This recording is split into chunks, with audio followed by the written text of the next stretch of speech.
taxis are 87 billion.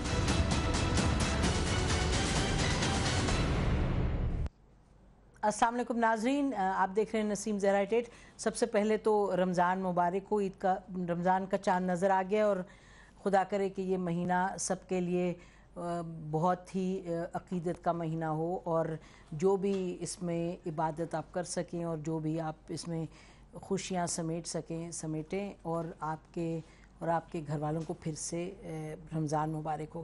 ناظرین، اس سے پہلے کہ ہم پروگرام شروع کریں بجٹ پہ، جو کہ آج ہماری مین ڈسکشن کا پوائنٹ ہے، آپ کو جیسے معلوم ہے کہ جی آئی ٹی کے حوالے سے پرسوں کورٹ میں ہیئرنگ ہوگی، سپریم کورٹ میں، کیونکہ حسن نواز صاحب نے اور حسین نواز صاحب نے اور ساتھ ہی طارق شفیع صاحب نے، دونوں نے سپریم کورٹ میں دائر کر دیے پٹیشن۔ انہوں نے جی آئی ٹی پر سوال اٹھائے ہیں، خاص طور پہ جو دو لوگ جو ہیں، بلال رسول صاحب ممبر ایس سی سی پی اور عامر عزیز ممبر اسٹیٹ بینک، اس پر حسین نواز صاحب نے اور پھر ریپیٹ کرتے ہیں طارق شفیع صاحب نے اس پر تحفظات کا اظہار کیا۔ تو اس سے پہلے کہ ہم بجٹ پہ جائیں، ویری کوئکلی ہم چاہیں گے کہ جو ہمارے ساتھ پینل ہے اس سے ہم رسپانس لے لیں۔ سب سے پہلے تو ناظرین پینل کو انٹروڈیوس کرا دیں۔ ڈاکٹر مصدق ملک ہیں، پی ایم ایل این سے تعلق ہے، پرائم منسٹر کے اسپوکس پرسن ہے، welcome to the program Musadik Malik صاحب۔ ڈاکٹر فاروق سلیم صاحب، economist, welcome to the program. ناظرین ہمیں جوائن کیا شفقت محمود صاحب، M N A P T I سے ہیں اور اسپوکس پرسن ہیں، welcome to the program Shafqat Mahmood صاحب۔ قمر زمان قاہرہ صاحب پاکستان پیپلز پارٹی کے لیڈر ہیں، welcome to the program Kaira صاحب۔ قاہرہ صاحب، اگر آپ سے شروع کر لیں، یہ جو جی آئی ٹی پہ تحفظات ہیں، اور آج تو تفصیل بھی سامنے آ گئی کہ حسین نواز صاحب کو اور طارق شفیع صاحب کو کیا تحفظات دیں گے، اور ریاکشن جی؟ دیکھیے، جہاں تک پینل کے اوپر یا پینل کے کچھ ممبرز کے اعتراض کی بات ہے، یہ ان کا قانونی حق ہے، انہوں نے اپنا قانونی حق استعمال کیا ہے۔ عدالت اس کو کتنا وزن دیتی ہے، میرا نہیں خیال عدالت اس کو کوئی وزن دے گی، کیونکہ عدالت نے خود ہی تو ان کا تقرر کیا ہے، بڑے کریڈیبل نام ڈھونڈ کے، دیکھ کے، تسلی کر کے۔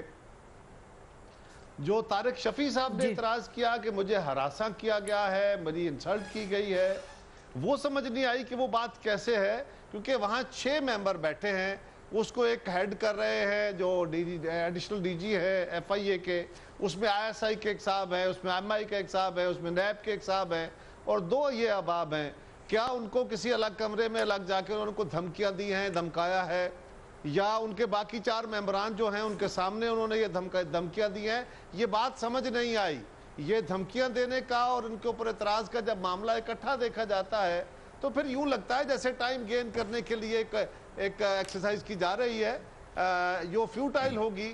میں نہیں سمجھتا عدالت ٹائم دے گی، لیکن جہاں تک تعلق ان کا اعتراض کرنے کا ہے، یہ قانونی ان کا حق ہے، اس کے اوپر عدالت فیصلہ دے دے گی، جو کل یا پرسوں جو دے گی فیصلہ۔ اور انہوں نے بیسکلی یہ بھی کہا ہے کہ رات کے 11:15 بجے تک طارق شفیع صاحب کا استدعا ہے کہ 11:15 بجے رات تک میرے سے پوچھ گچھ کی گئی، میں سعودی عربیہ سے جلدی لوٹا، لیکن اس کو کنسیڈر نہیں کیا گیا۔ لیکن عدالت نے اگر ان کو کہا ہے کہ 2 مہینے کے اندر اندر مکمل کرنا ہے تو وہ لیٹ تک کر سکتے ہیں، یہ کوئی بات نہیں ہے کہ لیٹ انہوں نے پوچھا ہے۔ یہ کہنا کہ مجھے ہراساں کیا گیا ہے، یہ ایک اور ایشو۔ بالکل۔ شفقت محمود صاحب، یور رسپانس کوئکلی اس پہ، یہ جو جی آئی ٹی کے حوالے سے بات ہوئی۔ میں جو قاہرہ صاحب نے کہا ہے، میں اس کی تائید کرتا ہوں، اور یہ مذکر خیز سی بات لگتی ہے کہ جی کمیٹی جو ہے اس کے سامنے بیٹھ کے 6 ممبر بیٹھے ہیں اور وہاں پہ ہراساں کیا جا رہا ہے۔ جو مجھے بات سمجھ میں آتی ہے وہ یہ ہے کہ کوئی ان کو گھبراہٹ اپنے کیس کے بارے میں ہوئی ہے، اور کیونکہ وہ گھبراہٹ ہوئی ہے، اب انہوں نے ایک طریقہ یہ نکالا ہے کہ چیلنج کر دیا جائے ممبرز کے جی آئی ٹی، اور یہ جی آئی ٹی کے ممبرز جو ہے، یہ تو جیسے آپ کو معلوم ہے سپریم کورٹ نے بڑی چھان بین کرنے کے بعد یہ ان لوگوں کو یہاں پہ لگایا تھا جن کی اچھی ریپوٹیشن ہے، ویل نون ہے، تو اس لیے میرا خیال ہے کہ، اور خاص طور پہ اگر آپ اعتراضات کی ذرا تناظر دیکھیں کہ اسحاق ڈار صاحب جو ہیں وزیر خزانہ ہیں، اور وہ ڈائریکٹلی سپروائز کرتے ہیں ایس سی سی پی کو اور اسٹیٹ بینک کو اور ان 2 اداروں کو، اور وہ خود ایکچولی اکیوزڈ بھی ہیں وہ حدیبیہ کیس کے اندر۔ جی، نواز شریف صاحب پرائم منسٹر ہیں اور یہ سارے ادارے جو ہیں ان کے ڈائریکٹلی انڈر آتے ہیں، جی، لیکن پھر بھی یہ کہہ رہے ہیں کہ جی ہمیں ہراساں کر رہے ہیں، تو مطلب کہ یہ مجھے کوئی اس کی بات کی سمجھ نہیں آ رہی کہ یہ کیوں کہہ رہے ہیں اور کس طرح کہہ رہے ہیں. شاید لمبا کرنا چاہ رہے ہیں, لیکن ایز کارا صاحب سے ان کا قانونی حق ہے. میرا خیال ہے منڈے کو سپریم کورٹ اس پہ فیصلہ دے دے گا. جی کارا صاحب آپ کچھ کہنا چاہ رہے ہیں؟ شفقت صاحب میرا خیال ہے یہ ایک پریشر بلڈ کرنے کی بھی کوشش ہے ان کی طرف سے. جو جتنے بھی جی آئی ٹی کے ممبرز ہیں ان کو دباؤ میں بھی لایا جاتا ہے. یہ بھی ایک ٹیکنیک ہے, مجھے نہیں پتا یہ انہوں نے کیا ہے کہ نہیں, لیکن یہ بھی ایک ٹیکنیک ہو سکتی ہے کہ باقی ممبرز کو بھی ڈیفینسو پر ڈال دو, اعتراض کر دو. یہ ممبر اگر کوئی اس طرف جانا چاہتے بھی ہیں تو کہے کہ جی نہیں ہمیں تو پہلے ہم نے اعتراض کیا تھا, یہ ہمارے خلاف ہے. جی اچھا, ویسے طارق شفیع صاحب نے کہا تھا چینی 2 لوگ ہمیں ملے اور بہت سی باتیں اس حوالے سے, لیکن وہ تفصیل میں پھر بات کریں گے. مصدق ملک صاحب, یہ ہم نے دیکھا کہ طلال چودھری صاحب وغیرہ نے یہ کہا پچھلے کچھ روز میں کہ اب جتنی قانونی ہمارے پاس ہیں جو اپرچونٹیز وہ ہم استعمال کریں گے اپنے کو ڈیفینڈ کرنے کے لیے. یہ لگتا ہے حکمت عملی بدلی گئی ہے پی ایم ہاؤس سے, کیونکہ شروع میں تو جب جے آئی ٹی بنی تھی تو کہا تھا بالکل کوئی مسئلہ نہیں ہے, وی ول گو فورتھ ود اٹ. پھر یہ لگا کہ اب جیسے کچھ اسٹریٹجی میں تبدیلی آ گئی ہے کہ آپ اس طرح کی چیزوں پہ جائیں, کورٹ میں جائیں, وقت زیادہ حاصل کریں. نہیں دیکھیے, سب سے بڑا جو مسئلہ ہے, جو مسئلہ سامنے آ رہا ہے وہ یہی ہے کہ ہر ایک کو آئینی اور قانونی تحفظ ہے اور تفتیش کرنے کا ایک طریقہ کار ہے, اور یہ تفتیش جو ہے اس کے اندر بھی اس طریقہ کار کے ساتھ مطابقت ہونی چاہیے. اور اگر کوئی ایسی چیزیں ہو رہی ہیں جو نظر آ رہی ہیں, کیونکہ یہ 2 اصحاب جو ہیں ان کے ماضی کے متعلق یعنی ان کی افیلیشنز کے متعلق, یا اس سے پہلے حدیبیہ کیس میں وہ فریق بھی ایک صاحب رہے ہیں اور پھر انویسٹیگیشن نہیں اس سے پہلے فریق بھی رہے ہیں جب یہ بینکنگ کے سیکٹر میں تھے. تو جس کمپنی کے ساتھ حدیبیہ کا تنازع تھا اس کے اندر یہ فریق تھے, اس کمپنی کے اندر کام کرتے تھے. جی اس میں وہ جو بھی اس بینک کا نام تھا, حدیبیہ کے جو ایک صاحب ہیں وہ تو اس وقت اسٹیٹ بینک میں بھی, ایک اسٹیٹ بینک میں بھی ہے. مطلب کہ حدیبیہ کے کیریکٹرز میں انہی کی بات کر رہا ہوں کہ ایک صاحب جو ہیں جن کو بلایا گیا تھا وہ پہلے فریق تھے حدیبیہ کے کیس کے اندر, پارٹی تھے. اس کے بعد ان کو 17-18 لاکھ روپے بلایا گیا عامر عزیز صاحب کو, اور یہاں پہ انویسٹیگیشن کے انچارج رہے اس زمانے میں. لیکن یہ تمام چیزیں ہمارے سامنے تھیں, مگر سوچا یہ کہ اگر سپریم کورٹ ان کو مقرر کر رہی ہے تو بالکل ٹھیک ہے, انویسٹیگیشن چلنی چاہیے. مگر اگر اس کے بعد طریقہ کار جس کے اوپر اب اعتراض اٹھایا گیا ہے کہ آپ جو چیزیں کر رہے ہیں وہ طریقہ کار سے مطابقت نہیں رکھتی یا قانون سے مطابقت نہیں رکھتی, یا جو حقوق ملنے چاہیے قانونی حقوق وہ نہیں مل رہے, تو اس پہ اعتراض اٹھا کے سپریم کورٹ کے سامنے رکھ دیا, سپریم کورٹ فیصلہ کر لے گی.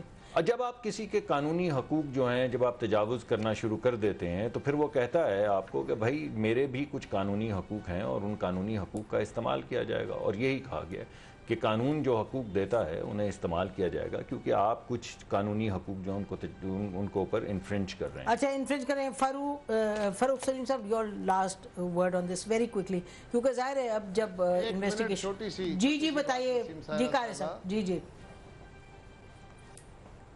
دیکھیے, گزارش یہ ہے کہ حسین نواز صاحب نے دونوں ممبران کو ان کی ایفیلیشن یا ان کی ماضی کے حوالے سے چیلنج کیا, ان کے کنڈکٹ کے حوالے سے یا ٹیکنیکلٹی کے حوالے سے نہیں. طارق شفیع صاحب نے جو اعتراض فائل کیا ہے وہ مختلف ہے. وہ انہوں نے کہا ان کا کنڈکٹ ایسا ہے, یہ کہ ہم اپنے سارے جو ہمارے پاس پریولیجز ہیں وہ استعمال کریں گے. یہ پہلے عدالت میں بھی کہا گیا, پھر عدالت کے اندر بھی جا کے وہ پریولیجز ساری جو ہیں ان کو استعمال کرنے کی کوشش کی گئی. پہلے کہا گیا کہ فلاں بیٹوں کا جو وکیل ہے وہ بتائیں گے کہ ہمارا منی ٹریل کیا ہے, پھر بیٹی کا وکیل بتائے گا, پھر میاں صاحب کا وکیل بتائے گا. کسی نے نہیں بتایا. پہلے انڈیمنٹی نہیں تھی, پھر وہ کلیم کرنے کی کوشش کی امیونٹی. تو یہ پہلے بھی میں اس بات کو یہ ختم کرتا ہوں کہ یہ پرسوں عدالت کا استحقاق ہے, عدالت دیکھ لے گی. طارق شفیع صاحب نے کانڈکٹ کو کیا ہے کنٹیسٹ. جی آپ کیا کہنا؟ پہلی بات تو یہ کہ ایسا نہیں ہے. جب آپ دو پڑھیں گے, میں نے ویسے تو مجھے نہیں پتا کہ یہ پبلک ڈومین کے اندر کاغذات. جی بالکل پبلک ڈومین میں آ گئے. تو آپ پڑھ لیجئے ان کو, کیونکہ بڑا کلیئر ریفرنس دیا گیا بیہیویئرز کا ان کی حسین شریف صاحب کی جو استدعا ہے اس کے اندر بھی. تو دونوں کے اندر بڑی کلیئرٹی کے ساتھ کہا گیا ہے کہ جو وہاں پہ رویہ ان لوگوں کے ساتھ جو شامل ہو رہے ہیں تفتیش میں, ان کے ساتھ جو رویہ رکھا گیا ہے وہ غیر قانونی اور ناروا ہے. اس کے اندر انٹیمیڈیشن ہے, اس کے اندر آپ انسولنٹ بیہیویئر ہے. تو یہ دونوں چیزیں جو ہیں یہ دونوں نے ان کا ذکر کیا. نہیں ویسے نہیں, میں پڑھ رہی ہوں, میرے سامنے ہے یہ ڈاکیومنٹ ہے, اس میں کہیں بھی ان کے